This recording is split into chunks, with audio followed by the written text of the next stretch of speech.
한국은행이 오늘 금융통화위원회를 열고 기준금리를 결정합니다. 일본의 수출 규제가 결정에 어떤 영향을 줄지 주목됩니다. 또 정부의 최저임금 공약 파기에 반발하고 있는 민주노총은 총파업에 나섭니다. 이 내용 김성훈 기자와 짚어보겠습니다.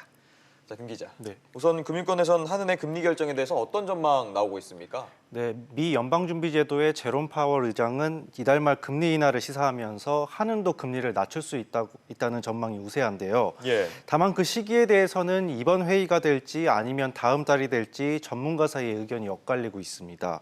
금융투자협회가 지난주 채권 전문가 200명을 대상으로 설문조사를 했는데 응답자의 70%가 이번 달 금리 동결을 예상했습니다. 금통위의 과거 의사결정 과정에 비춰봤을 때 우선은 금리를 동결하고 이달 말 미국의 결정에 따라 금리를 낮출 수 있다는 전망입니다. 네, 그런데 일본과의 갈등이 긴박하게 돌아가고 있는 상황이기 때문에 금리 결정의 변수가 될 수 있을 것 같아요. 네, 일본의 수출 규제로 우리 경제의 불확실성이 커지면서 금리 인하를 할 것이란 전망도 점차 힘을 얻고 있는데요. 일본이 우리나라의 백색 국가 제외 등 보복 조치들을 실행에 옮기고 그로 인해 우리 기업들이 실제 피해를 입는 상황이 발생한다면 금리 인하를 서두를 수 있다는 분석입니다. 이주열 총재는 지난달 12일 열린 한은 창립 69주년 기념사에서 경제 상황 변화에 따라 적절하게 대응해 나가야 한다며 통화정책 방향의 변화를 예고하기도 했습니다.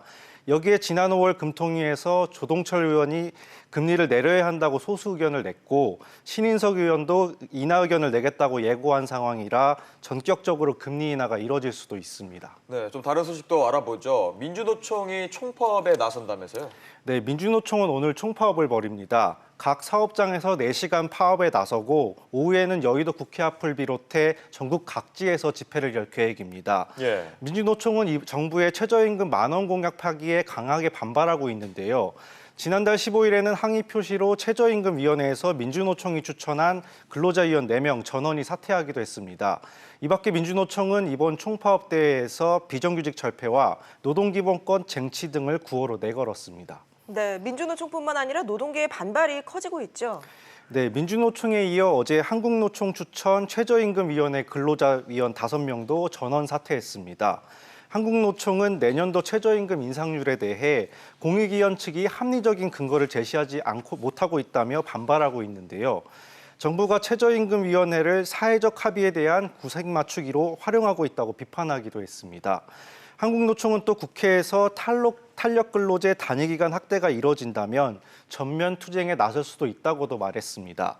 여기에 현대중공업 노조에서는 조합원 대상 쟁의행위 찬반 투표가 가결됐는데요. 노조는 올해 임금 교섭을 두고 회사와 갈등을 보이고 있습니다.